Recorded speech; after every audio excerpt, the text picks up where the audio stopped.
Elijah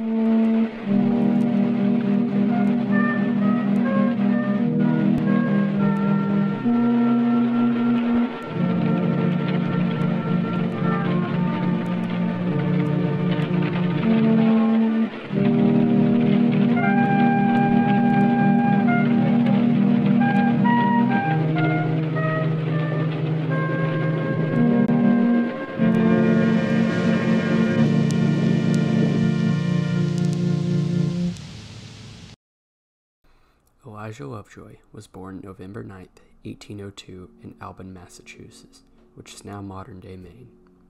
His father, Daniel Lovejoy, pushed to educate his children, including Elijah, who was taught to read at a young age. After finishing public school, Lovejoy attended the academy at Monmouth, which was known as China Academy, and afterwards he transferred to Waterville College, now Colby College, where he excelled exceptionally well in 1823, which led to him graduating in 1826 as the class valedictorian. Initially, Lovejoy decided to teach at his previous school at China Academy. However, Lovejoy was dissatisfied with his position as a teacher and decided to move westward. But first, he moved to Boston to fund his journey. Eventually, he was unsuccessful, so Lovejoy asked the president of Waterville College, Jeremiah Chaplin, to aid him in his journey, to which Chaplin obliged. Lovejoy, with his funding, arrived at St. Louis, Missouri, a major slave port along the Mississippi River, which acted as a trade highway. This is where the roots in free speech and abolition began to bloom. At first, Lovejoy ran a private institute, but after local papers began to publish his poems, his attention shifted towards publishing himself. In 1829, Lovejoy began to co-edit the St. Louis Times. His position at the St. Louis Times introduced him to the American Colonization Society, a group of people who proposed that freed slaves be returned to Africa to sort of resolve for the sins that they had committed. Lovejoy would hire slaves to help with his papers.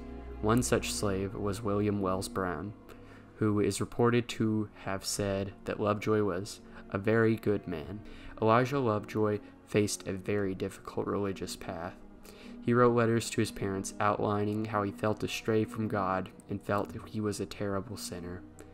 He made many attempts to find passion in religion. This took a while. As he stated, "Gradually these feelings all left me, and I returned to the world a more hardened sinner than ever." Eventually, he became a pastor, though, at an abolition named David Nelson. During this time, Lovejoy sold his part of the St. Louis Times and studied back in the East, where he was reported to have debated the question of slavery and abolition with an abolitionist, Bradford, at the time. At the time, Lovejoy was against abolition. However, this belief was subject to change. In November 1833, Lovejoy returned to St. Louis, beginning the editor of a newspaper called the St. Louis Observer, which is a Protestant religion newspaper, mainly to attack the ideas of the Catholic Church and eventually slavery. This earned Lovejoy many enemies. At the time, Lovejoy still believed that to plant a strong religious roots in America, slaves must be sent back to Africa to resolve for the sins of the white man. However, an event sparked strong retaliation for the St. Louis Observer and Elijah Lovejoy. In April 1836, a freed slave by the name of Francis McIntosh was arrested under the charges of not helping an officer catch a runaway suspect. When told he would be imprisoned for 5 years, McIntosh fatally stabbed an officer and wounded another. And before he could be put on trial, a mob seized McIntosh and burned him alive. No man nor woman was charged for the lynching.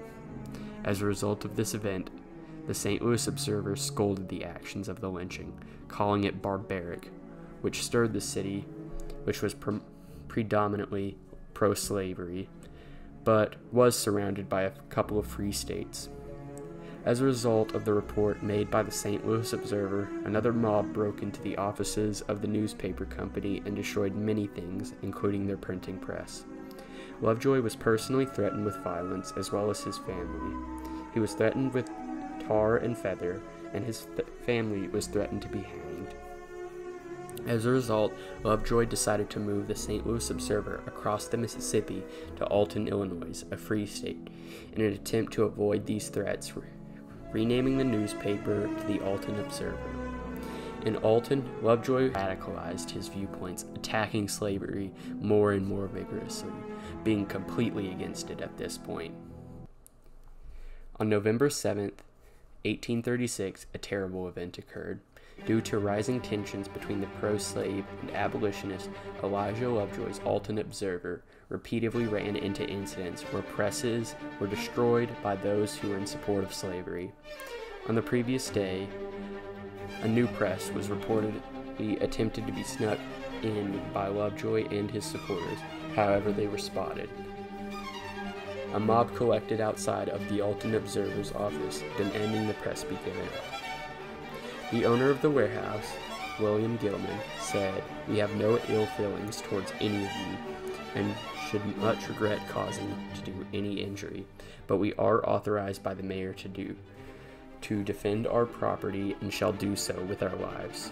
This led to shots being fired into the warehouse by the mob, and those in the warehouse returned fire, striking a man in the mob named Bishop.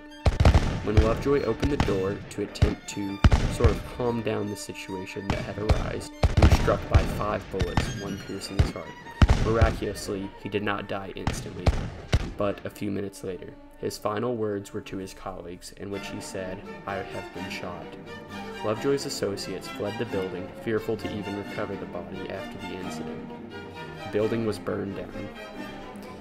His body was recovered the next day when transporting to the burial site. Many of the townsfolk cheered, clapped, and even sang about how he was finally dead. Ultimately, his goal for a better future was reached. However, it cannot undo the pain that was caused by those who opposed his ideas. Innocent people were killed, and no one could change that. However, people did move forward. They understood that even if the past cannot be changed, ultimately we are in the present and have the power to pave a better future. For they understood that the only thing one can do is understand the meaning of scars and learn how to heal. Thank you for your time, and have a nice day.